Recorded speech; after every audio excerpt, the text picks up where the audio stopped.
नमस्ते दोस्तों।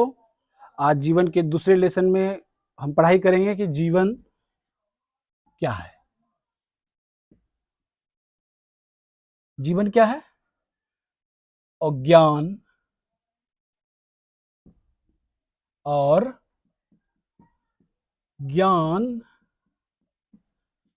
के बीच होने वाला संघर्ष है।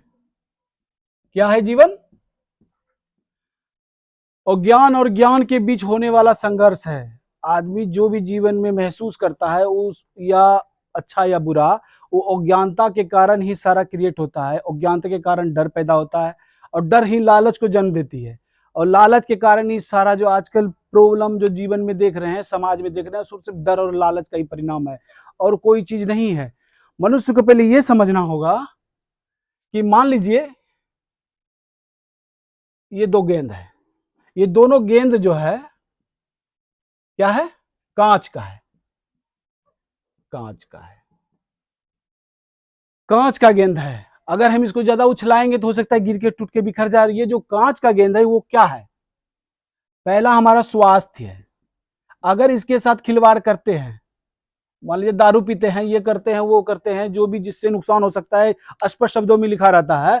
अगर हम अपने स्वास्थ्य के साथ खिलवाड़ करते हैं, ये कांच का गेंद है, जैसे ही खिलवाड़ करते हैं कुछ समय के बाद जो है ना, बैलेंस अगर बिगड़ता है तो वो टूट के बिखर जाता है, बिखर जाता है।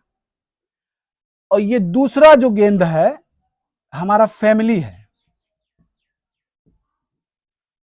स्वास्थ्य का अपना ख्याल रखना है और ये फैमिली का ख्याल रखना है। ये दो कांच का गेंद को हमको संभाल के रखना है। और हमारे जीवन में बहुत सारे और गेंद हैं, जिसमें से एक है हमारे मित्र। ये रबड़ का गेंद है। क्या है? रबड़ का गेंद है। हमारा बंगला, घर, मोटर, जो भी आप समझ रहे हैं, जिसमें भी है, तो ये इसमें आता है। कृत्रिम साधन जिससे जो हमारे जीवन को आसान बनाता है, ये भी रबड़ का गेंद है। हमारी प्रॉपर्टी, ये भी रबड़ का गेंद है। धन संपदा, कुछ भी इसमें आता है, ये सारे रबड़ के गेंद हैं। अगर एक बार ये गिरेगा तो फिर बाउंस बैक के ऊपर आ जाएगा। क्या होगा? अगर ये गिरता है तो फिर बाउंस बैक करके ऊपर आ जाएगा। अगर दोस्त से दिक्कत हो जाता है तो कुछ दिन बाद जो है ना कि हम यानी कि उसको संभाल सकते हैं, उसको पकड़ सकते हैं। अगर धन हमारे से चला जाता है तो हम उसको फिर प्राप्त कर सकते हैं। जमीन चला जाता है, जायदाद चला जाता है, तो सब प्राप्त कर सकते हैं। लेकिन अगर हमारा स्वास्थ्य चला जाता है, स्वास्थ्य बिगड़ गया, तो कितना भी आपके पास धन हो वो कोई काम का नहीं होगा। आपको कभी भी शरीर में कोई कष्ट होगा तो क्या आपको सब चीज अच्छा लगता है? कोई चीज आपको अच्छा, चाहे दांत में दर्द हो या पैर में हो या किसी भी चीज में हो, आपको दिक्कत ही दिक्कत होगा। वो आपके लिए बेहतर नहीं होगा कितना भी आपके पास धन आ जाए। तो इसलिए ध्यान क्या रखना है? स्वास्थ्य पे विशेष ध्यान रखना है। और दूसरा होता है हमारी फैमिली।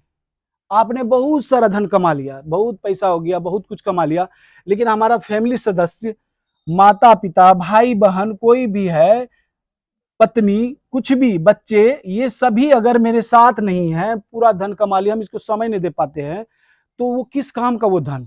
इसलिए सबसे जरूरी है ये कांच का गेंद जो है, कांच का गेंद, इसको संभालना सबसे ज्यादा इंपॉर्टेंट है। क्योंकि ये गिरेगा तो वापस नहीं आएगा, बिखर जाएगा। और ये सारे गेंद अगर गिरते भी हैं तो तुरंत बाउंस बैक करेंगे, तुरंत बाउंस बैक, धन चला जाएगा। आपने देखा होगा कि चाहे किसी भी महान व्यक्ति को देखिए, वो जीरो से हीरो बने हैं। चाहे स्टीव जॉब्स को देख लीजिए, वो उनको अपना कंपनी से ही निकाल दिया गया, फिर भी वो यानी कि कहां तक आए, हम पहुंचाए।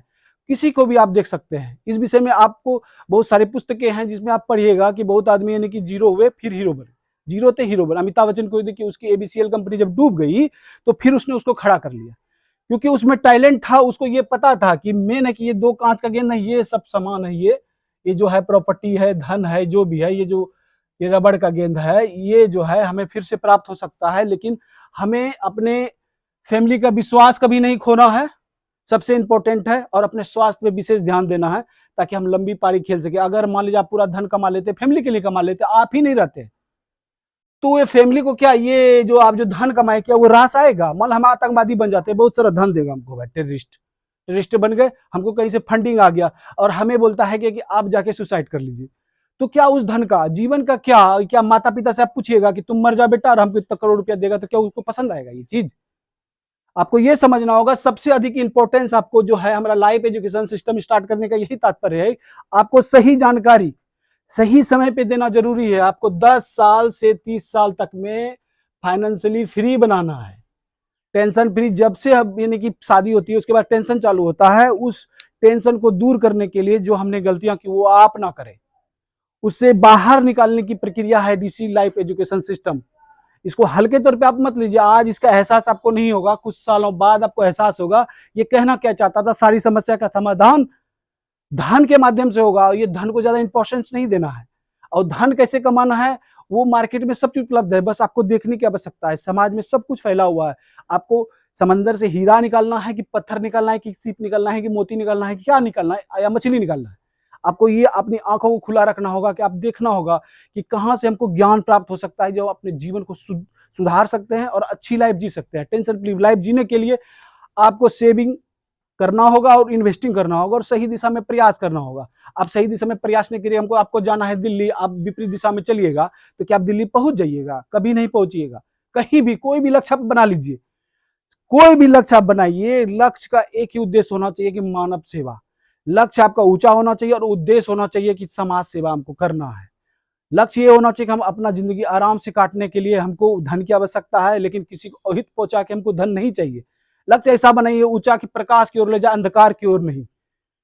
हमारा उद्देश्य यही है कि आप इस सिस्टम को समझिए कि आप फैमिली को ज्यादा इंपॉर्टेंस दीजिए और उसकी भावनाओं को समझिए। सिर्फ दोष मत निकालें कि उसमें दोष है, उसमें दोष है, मेरा भाई खराब है, मेरी बहन खराब है, मेरा पति खराब है। इस मकड़ जाल से आप निकलिए। पहले आप ये समझिए हमको लास्ट में चाहिए क्या, वो अंत को देखिए। बीच में क्या बाधाएं आती है उसको मत देखिए। क्या कोई यानी कि ग्रेजुएशन करता है तो बीच में बाधाएं नहीं आती है? कोई डॉक्टर बनता है तो बीच में बाधाएं नहीं आती है? कोई एयर पायलट बनता है बीच में बाधाएं नहीं आती है? तो बाधाओं को नजरअंदाज कीजिए और सही दिशा में फोकस रखिए। बाधाएं तो आती रहेंगी, लोग क्या बोल रहे हैं क्या नहीं बोल रहे हैं उससे फर्क नहीं पड़ता है। लोग क्या कर रहा है क्या नहीं कर रहे फर्क नहीं पड़ता है। हमको अगर क्रिकेटर बढ़िया बनना है तो उसमें फोकस करेंगे, हमको अगर पेंटर बढ़िया बनना है तो उसमें फोकस करेंगे, हमको कुछ भी बढ़िया बनना है उसमें फोकस करेंगे। यूट्यूबर बनना है या क्या बनना है, जीवन समाज को कुछ हम दे के जाएंगे।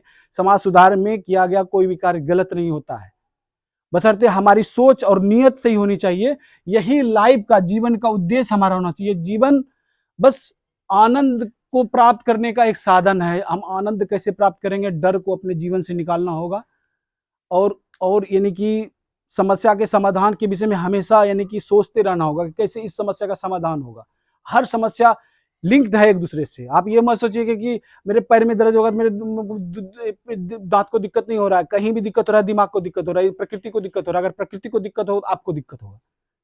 इसलिए सब एक दूसरे से कनेक्टेड है, पूरा वर्ल्ड एक दूसरे से कनेक्टेड नहीं। ये मत सोचिए कि मेरा इंडिया, मेरा पाकिस्तान, मेरा अमेरिका, वो कुछ नहीं है। आप देखिए कभी मार्केट क्रैश होता है, पूरा दुनिया का क्रैश हो जाता है। क्यों होता है? क्योंकि आप जो है ना कि जो बड़ा प्लेयर है उस पर पूरा फोकस डिपेंड रहता है। अगर अमेरिका का मार्केट क्रैश होगा तो इंडिया का मार्केट क्रैश होगा, जापान का मार्केट क्रैश होगा, हर क्रैश होता है। इसलिए हर आजकल डिजिटल युग में हर एक दूसरे से कनेक्टेड है। इसलिए हमें यह समझना है कि जीवन में सबसे इंपॉर्टेंट क्या होता है नहीं होता है कोई फर्क नहीं पड़ता है, धन रहता है या जाता है, या जीवन में क्या घटनाएं होती है। इंपॉर्टेंस देना है अपने स्वास्थ्य पे, अपने फैमिली पे। इसी फैमिली को समझने के लिए आपको जो है ना कि एजुकेशन सही तरीके से जीवन को समझना होगा।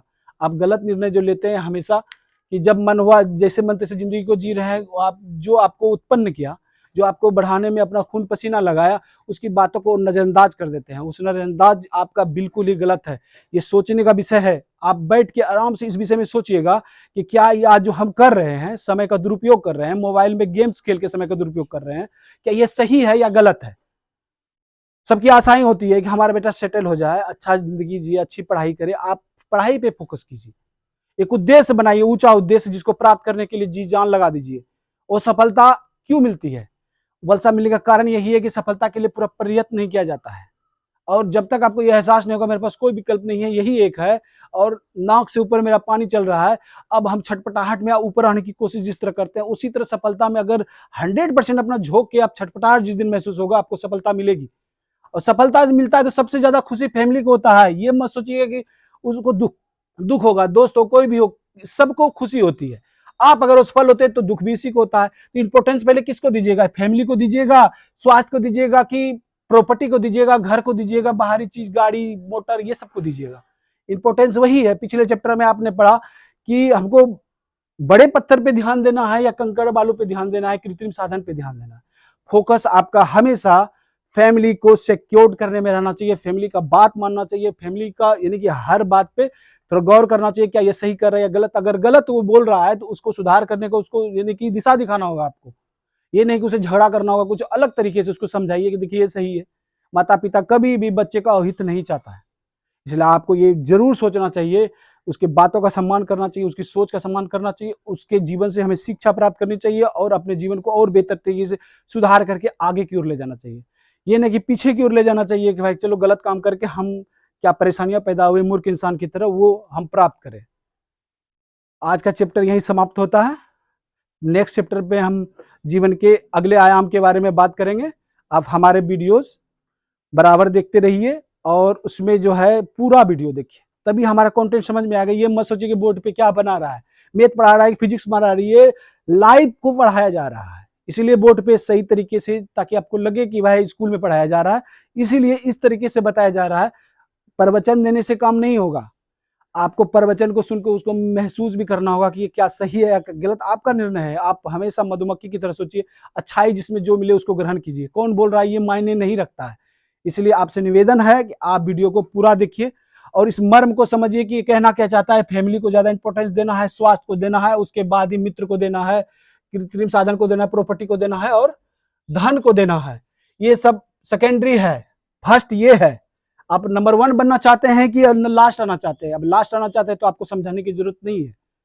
इसी के साथ हम आज का वीडियो यहीं समाप्त करते हैं। धन्यवाद।